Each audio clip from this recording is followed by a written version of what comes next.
Welcome to another episode of Talking with Kevin and Friends. This episode is brought to you by RMK Productions and the 10 United Podcast Network. Our mission is through the power of story to uplift, share experiences, hear the voices, and talk about the perspectives using the framework of teaching, learning, and modeling. Our purpose is helping other people every day. This interview, like many other interviews, is a little personal for me. This is a friend. I titled this My Brother's Keeper. This is my brother. He looks out for me. I look out for him. And he is by far one of the most talented, gifted individuals on this planet. He may disagree, doesn't like talking about himself, but that's okay. Eric was born in Birmingham, Atlanta. He is one of 9 children. Like me, he's a middle child. All right. He was a standout high school football star. Got a chance to attend as a D-back, something else we have in common, at the University of Auburn. He was drafted by the Kansas City Chiefs in the 10th round. Unfortunately, like everything else, life just happens to happen. An injury pushed him back. And because his mom and daddy gave him good looks, he got a chance to walk in the steps of mom. And then what happened is he found his love for the entertainment field. I personally met Eric on the set of Invincible, where we both shared a space in the hot summer of Philadelphia, in a neighborhood where we had to be escorted to and from. But it was a great experience. And from that day, we have been brothers by choice. And this has done so many great things. He moved from Maryland, relocated to Sin City, where he has now established himself as a Black entrepreneur, and most of all, a filmmaker. And we're going to talk about Mr. Eric Ramsey, my brother's keeper. Welcome to the show. How you doing, bro? I'm good, my brother. Thank you for having me. Thank you. I appreciate I'm very honored to be invited on your show, and look forward to talking about whatever we decide we want to talk about.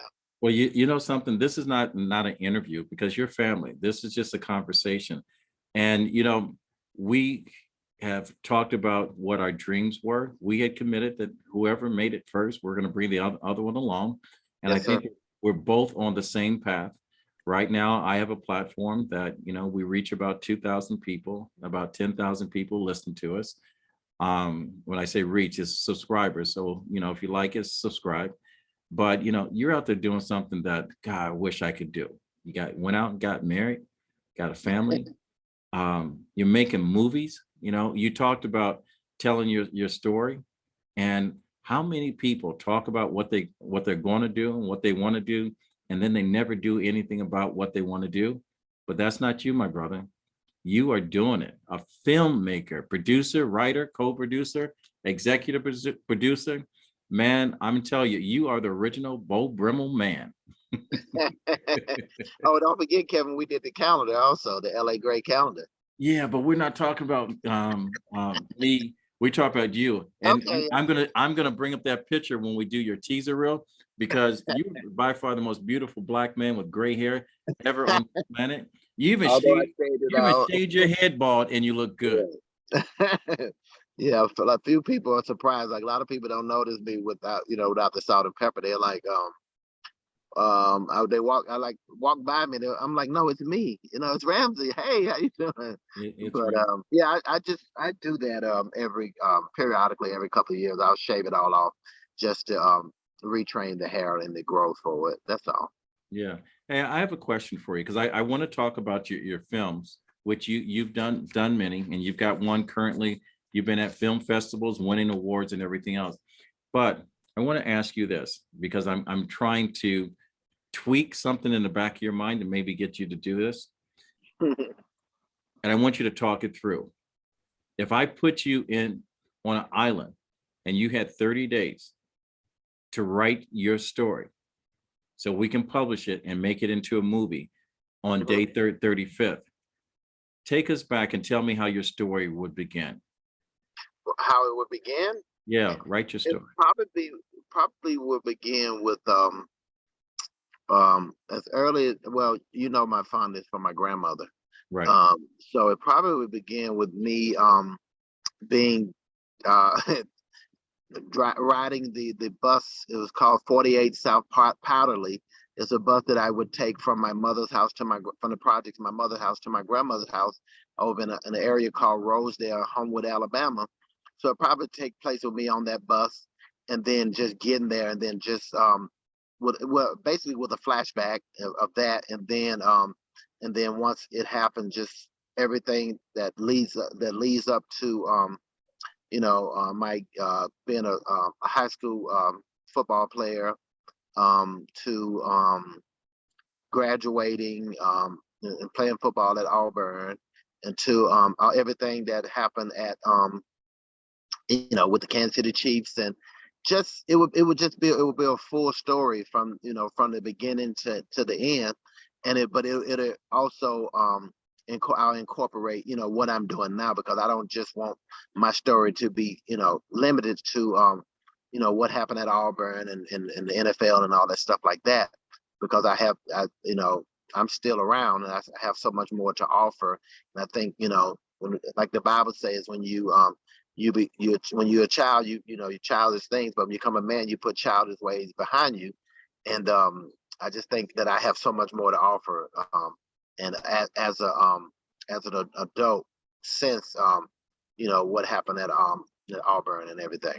Yeah, I was not going to bring up the story of Auburn. I know if people Google it, they'll have their own kind of ways. You and I would talk about it. But I also, I love the game of football. And we've talked about it. Football saved my life. If it had not been for Coach Russo. Likewise. So and then a lot of people are on the fence right now because of all the concussions, whatever. So we're losing a lot of our talented athletes that normally would play on the second tier level of football, and some of us would have an opportunity to play on the highest platform. Yes. How did you end up playing football? Let me write your story. Okay, so what happened was, I grew up around some very talented older brothers. My oldest brother, Chauncey, probably had more talent in his baby finger than all 9 of us had all together. But he just didn't want to do anything with that. He decided, that he'd rather get in trouble or be a drunk or whatever.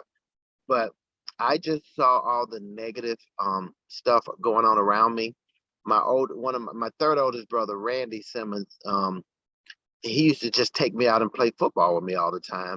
And then, we would talk about, being and it's funny that they used to call me the Juice, named after O.J. Simpson, but I didn't see myself as a running back. I saw myself as a receiver, defensive back. But I knew that I had something special when I could be running alongside the bus, the big buses that was out every night, and I could run beside them and like run them down and still catch a football and not get ran over by the bus. I kind of knew that I had something special going on, and my brother Randy wouldn't let me go in the house until I caught like the farthest throw that he could throw. Until I caught it, I couldn't go in the house until I caught it.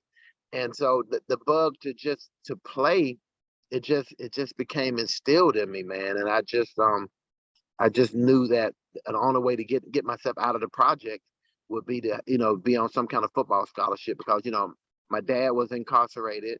My mom had 9 kids, and my grandmother, who pretty much ended up raising me, I wanted to give her something other than just having a child that that wasn't doing what he was supposed to be doing.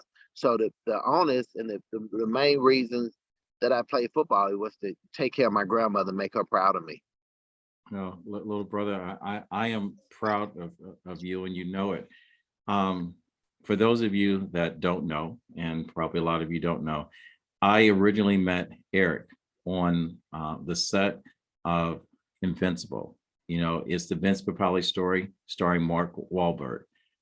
Immediately from our first meeting, we created a friendship that's been inseparable, like brothers. Brotherhood. We've had ups and downs, and we've had arguments, we've had laughs, we have cried over life experiences, and we have been caretakers. I remember when I had COVID, you inspired me and kept me fighting. Yeah.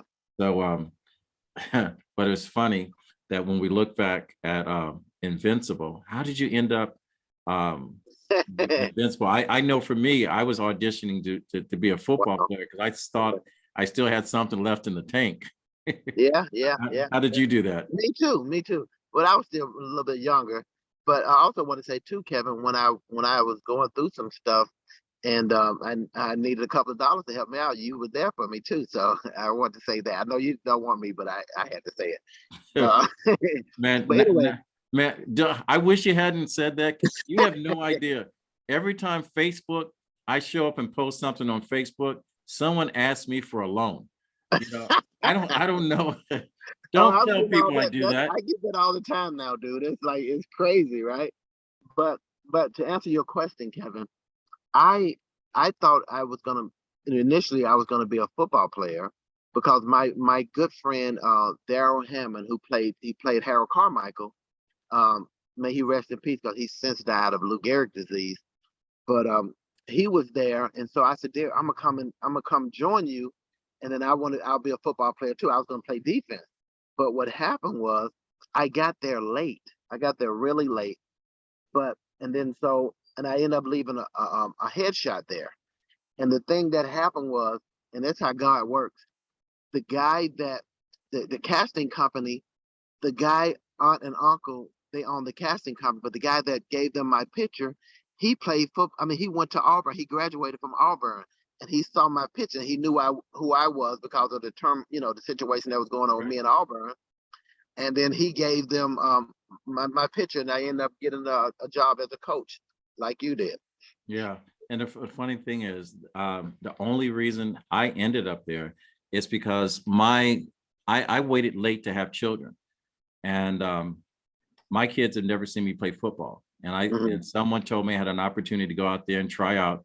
You know, they were having a Philadelphia Eagles try out, and I went out there and I was going to try out, and went there and had a ball. But because of my age, they didn't want to take the risk of putting me in the uniform. And so I was actually, the day that I got a phone call, was headed towards Lake Placid. I just shaved my head bald because I was gonna do a Ironman race, and I didn't have any hair, and they called, and I thought it was a joke. You know, they said I had been cast, and they wanted me to come back and go for a wardrobe check and whatever. And I was like, no, I'm not going to do that. And I am, you said it earlier. God puts two people in a space for a reason, and it takes two to walk away without saying hello. I mean, the days and the nights that we spent on that set, I grew closer to you like you were born of the same blood. And ever since then, we've been inseparable.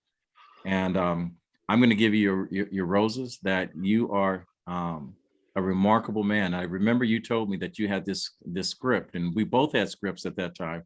And you said that you're going to make it a movie. And when you told me you were going out to Hollywood to do that, and then you did it. So it takes a lot of guts. I'm going to say a lot of balls to just go from one comfortable situation to uncomfortable. What gave you the strength? Well, again, man, and you're probably gonna hear me harp on this a lot, because my grandmother instilled so much in me, man. And when it's funny because similar to what you're saying, Daryl Hammond told me, he said, Eric, everybody can't move to California. He said, and for the fact that you decided just to do it, uproot yourself and just go to California, that takes a special person to be able to do that. And to a certain degree, it's pretty true, because I know people that has tried to come out here from Maryland, where I was living at the time, that has gone back to Maryland, and I've been out here since 2005 now, so ever since I left the set of Invincible. Yeah, and the one thing is, I always tell people when they talk about having a plan B, you always stuck to your plan A, and you've been true to that. And I've always said the reason why you shouldn't have a plan B, because as soon as you have a plan B, plan A doesn't exist. Right. But I didn't tell you this, Kevin. I didn't tell you this too. at the time before I left, I had a townhouse, I had a condo, I had a townhouse.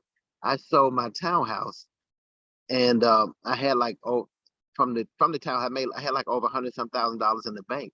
But what I did was I waited till I got down to my last 5,000 before I moved to California, because I didn't want to have that money to say, oh, you know what, I got money so I can just do whatever.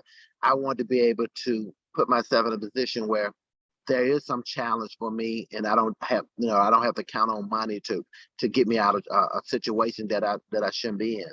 So it was more so just waiting and feeling like, go with as little amount of money as you can, and then if you make it from there, then you're gonna be all right. Now, I'm going to have to ask you this: what you do with the $95,000 you Well, spent? I didn't work, because before then I was working in Maryland, just working all day and all night, every day, and so I didn't work for like 2.5 years, and I just lived off the money until I got, like I said, till I got down to the last 5,000, and it was like, okay, it's time to go. All right, so you landed in Sin City, Los Angeles, California, $5,000 in your pocket. Right. We know what it costs to rent a home, buy a home, how to live. How'd you go from the airport to where you're at now? Your Well, first home, 5,000. I drove. I drove here, Kevin. I drove 3,000 miles in 2 days. Got here in 2 days. A lot of people still marvel at the fact that I got here so fast. But I was excited. I wasn't sleepy, and I just decided to keep riding. And what happened was, I don't know if you know this too, but I used to be a trainer. I used to train some of the ex pro athletes' wives, the Kim Mutombo, Tracy Morning, Patrick Ewing's ex-wife. I used to train all those people at a place in Maryland. But when I left there, I I forgot what I was talking about. You were talking about you were a trainer and how Oh you yeah, survived. yeah. So I was a trainer, and then no, Kevin, I didn't forget what I was No, talking you were about. talking about how you survived once you got to Oh, LA. okay, yeah, that's what happened. I was training, and I was talking to this girl I was the girl that I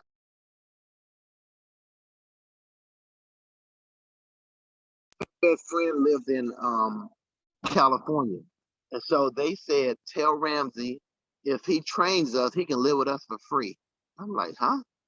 So I knew that was a sign for me to leave and go ahead, and the decision was made. So once they said that, I was like, okay, I'm leaving August the 18th, and I'm coming there, and I got a free place to stay. Only thing is that when you are a Christian man, and God is the head of your life, you feel a certain way about living with females. So when I got there, I stayed there for about 2 months, but every morning like around 4 o'clock, I felt like either God or my grandmother or somebody kept saying, you got to get out of there. You can't live with those girls like that. You got to get out of there. So 2 months later, I was talking to this guy, and then we decided to be roommates. So I ended up getting my own place, and then and just deal. And actually, I got a really good deal on a 2-bedroom apartment. At the time, it was back in 05, 06. It was like $1,800 a month. So I said I can manage this, because I had started doing security, which I'm still doing now as a owner now, Ramsey Security. The shameless plug, but That's okay. Plug away. We're gonna. so I started doing that, man, and then now things just kept snowballing, and the good things just kept happening. All right. Let's talk about some of the things that have been happening. You're an executive producer on a show, a movie called The Promise, based on experiences from you by being a college and professional athlete. Yeah. Everyone in California, everyone has a screenplay. Everyone has some synopsis or some story to be told. Everyone is an actor. Everyone there is a producer. And here you come from, Maryland, you know, and you are now wanting to live the dream as a film producer. I know how hard it was for you coming up. I know what some of the people did to you coming up. Share us the experience of your first project and how that came about, and how did you find talent? Oh wow, my first project. was like you said, it was a short film called The Promise, and it just came. It basically came from just the people that I had met, friends. A lot of my movies, even to this day, are based on. They don't necessarily have to be actors. They have to be somebody that I like and I feel share some kind of kindred spirit with. And then I'll tell them, I said, look, you know what? I think you'll be great in my movie. And then I, I just keep it moving from that. But basically, it was just a couple of friends and I. We were talking, and I said, you know what? I'm gonna do a short film about growing up as Eric Ramsey and all the stuff that happened before after I got to school. So I really didn't do. I didn't go all the way back to when I was a kid. I basically made it where my grandmother, when she was dying on her deathbed, I promised her that I'll get my college degree, which I since did. But the goal was to just to do something based on that first, and then and several years later, which I'm still going to do the final movie about the Eric Ramsey story, which you and I talked about you working with me on it.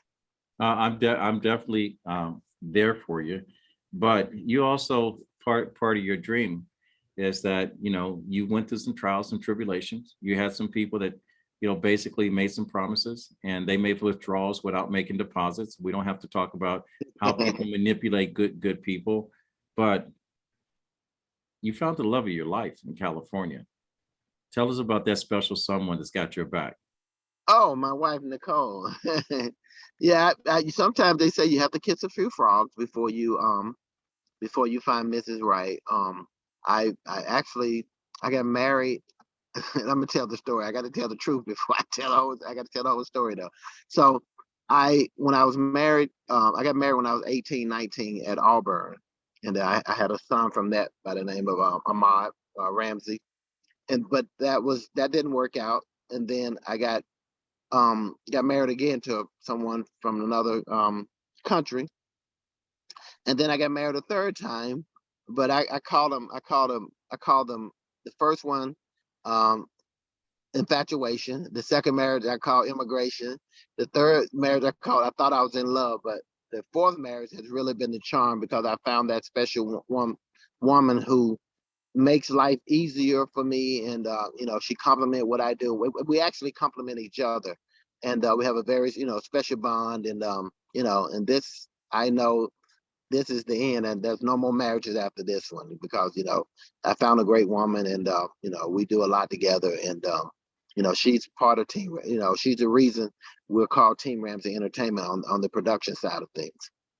All right. Well, I will tell you that I have a synopsis for my book, Dating with a Full Deck. And it's a story of five young African-American men trying to find love. And one of my characters, I will tell you, you're going to be one of the characters in there.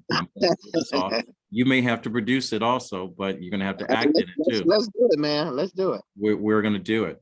I remember you talking about a film, My Brother's Keeper.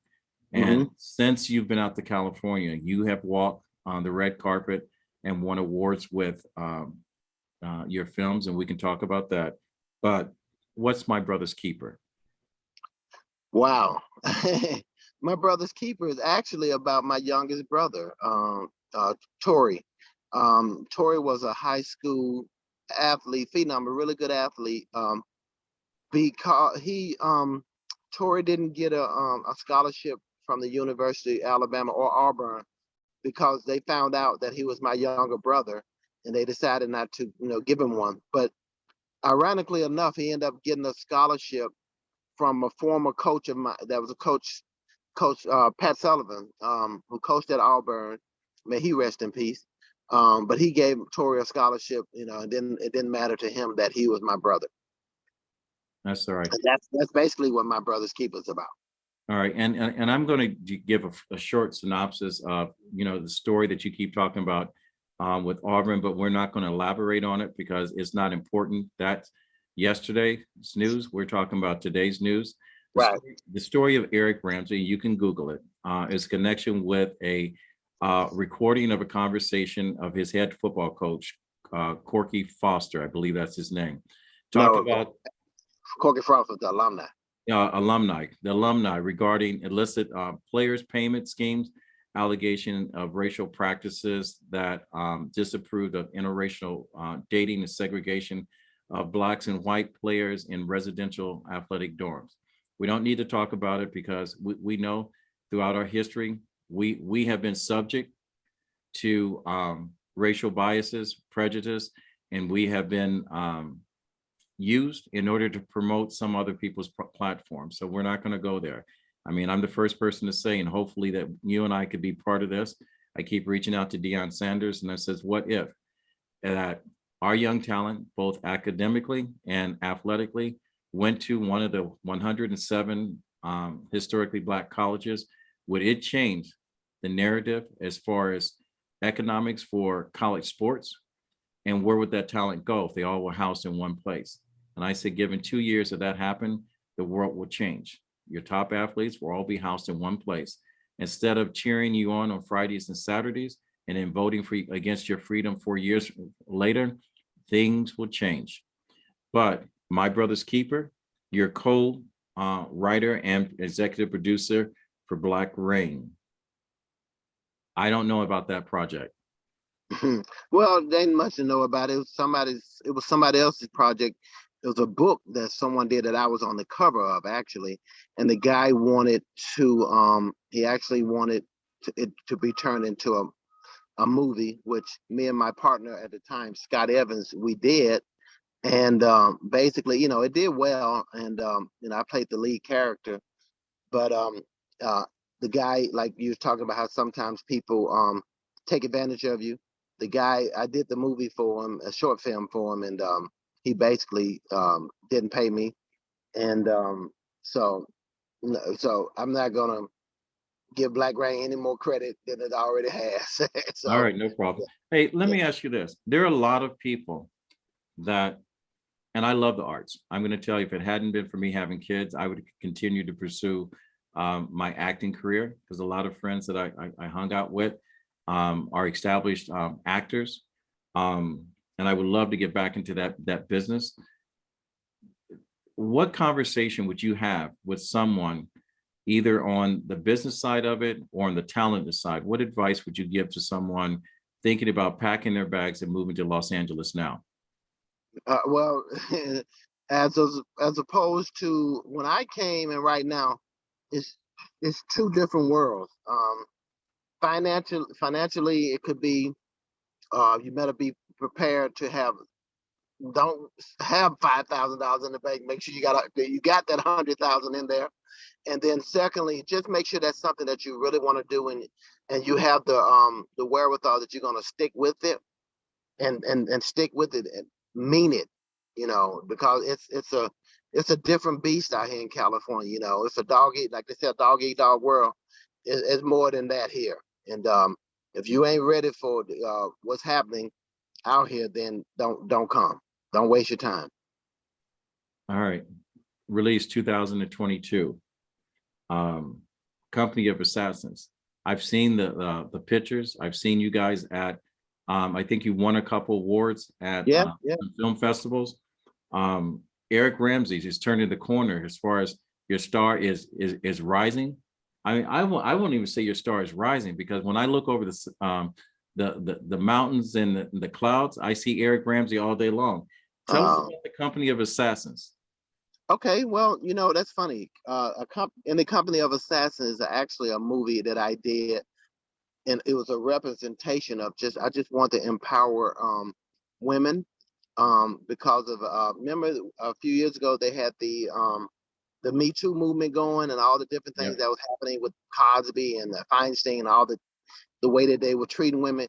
It was my way, and the Company of Assassins was my way of uplifting women, not just Black women, all women, and uplifting them and letting them know that girl power is there. And so you guys going to be kicking butt on screen, and making things happen, and I just wanted to do it in a movie form. That was my way of giving back to them. And how are people going to be able to see this? Is this going to be streamed on? Well, right now we've been through several. We've gotten like up like 20 some, invited to like 20 something Film Festival and had award, to different awarded different things for the movie. But also, it's for the last month or so, it's been on the Tubi network.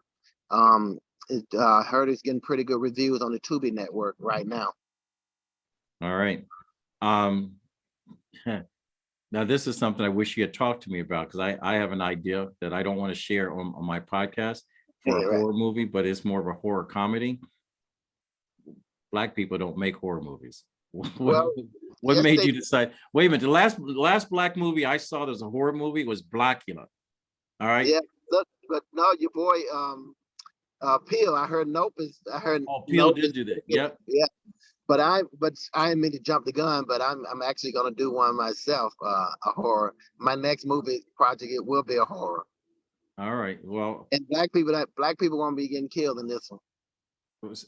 we won't be the first ones to get killed with the blonde. Right. All right, Eric. Man, I'm going to tell you, I'm very proud of you. I know that you're busy. You're doing a lot of great things. I see you on Facebook. We're going to talk about being a Black entrepreneur. And you've got a lot of competition out there amongst. I've seen you on doing security for BET. I've seen you do security for, and heard the horror stories of working with rappers and entertainers and whatever. Right. Yeah, what came about with Team Ramsey? I know you talked about with the wife, but security and filmmaking.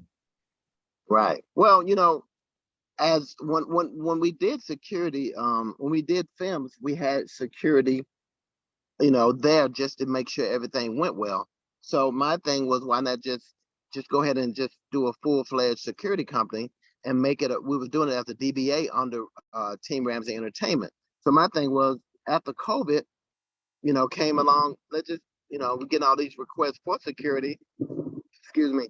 Let's just now just make it, Ramsey Security LLC. And so we, did the paperwork and, dotted our T's and crossed our I's and whatever, however you say that, and just did everything we needed to do in order to, because I was getting so many requests from people to do security. They had, the crazy thing about this, Kevin, is that it's through word of mouth. I've gotten most of my work, and a lot of people say they've heard of me and they know, how they call me in certain areas, they call me the homeless whisperer, meaning that when they have issues with homeless, like camping out at certain locations and areas like that, I've always been able to get them to leave, sometimes by force, if I had to, because I've heard the N word a lot, but initially when we first started, they were saying the N word a lot.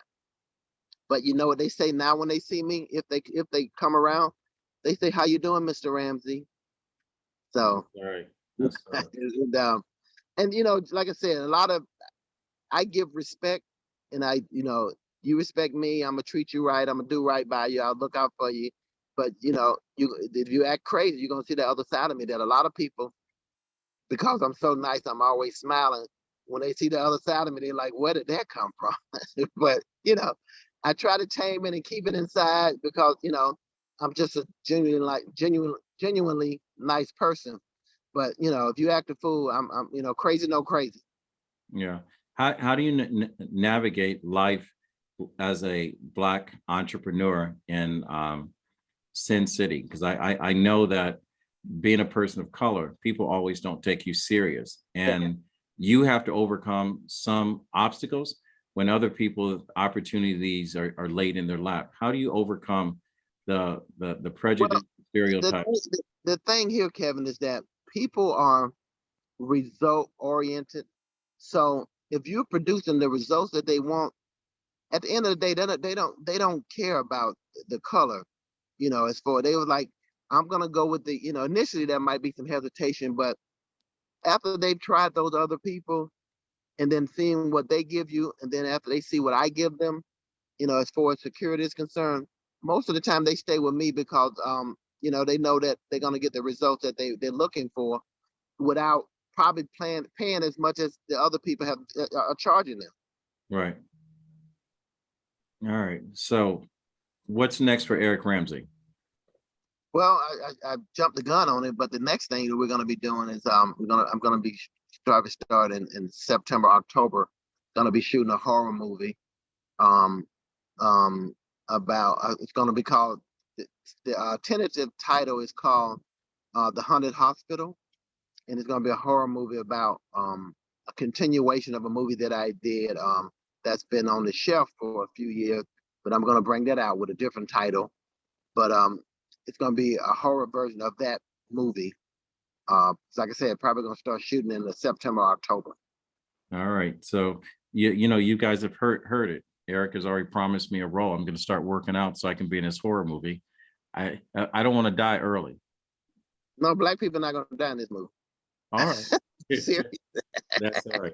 Hey, Eric, I know you're busy and you got to get back to work. I want to ask you this, because a lot of people follow RMK Productions, and I always tell people that the people that subscribe and follow us are not people that drive by an accident. They're people that helps. We have a lot of good people that are doing a lot of great things that have helped out. A couple people on here, four to be to this date, that have been asked this question. So if you had one thing that you can wish for and it will come true, and I'm going to tell you, make your ass big, ASK, not ASS. I don't want anyone to confuse and start writing me hate mails. And I like them big just like everybody else, but what would your ask be? Well, basically, Kevin, I feel like I've pretty much got everything that I want and need. Just be nicer to each other, kinder to each other, and I really would, if I'm gonna be personable about it, I'm gonna ask God to just find a way to create a relationship that I've so missed with my son Ahmad. So that probably would be one big thing. Well, I'm going to ask God on your behalf and ask the powers to be of those angels that are walking here on this earth to please grant you your ask and create their relationship. Whatever happened yesterday is history.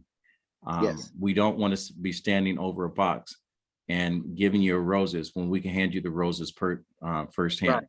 That's right. So, how do people get in touch with you? Because there are some people that are going to be dreamers. Tell us about how can we reach you? Oh, you can reach me if you want to go. If you need security, you can reach me at ramseysecurity.com. If you want to just talk to me and get to know me or become a friend, you can reach me on Instagram at Eric the Ramster. That's EricTheRamster, Eric the Ramster. You can reach me by email at teamramseyentertainment@gmail.com. And if you want to just call me, you can reach me at 818-325-5731. Thank you. All right. And I will say for those ladies, he is one of the best looking men on the planet. Please call him with good intentions. Do not distract him from his religion or his life. We don't want to challenge that. And I want to thank all of my listeners. I want to thank Eric for coming on. I know how busy you are. I hope the information that we gave you, the story that we've told, has enlightened you or touched you in a certain kind of way, that if nothing else changed you within from the view you have. We all have our own realities, and this is Eric Ramsey's reality. If you like what you've seen and what you've heard, I suggest you go to our YouTube page, RMK Productions and Network. If you'd like to be a guest on our show, go to info@rmkproductions.org. And I just want to thank you, and I appreciate everything you've done and all of our loyal listeners. My grandfather said, whenever you get to a place that you can help someone, it is your duty to do so. Adopt the hashtag, reach one, teach one. And with that, we'll fade the black.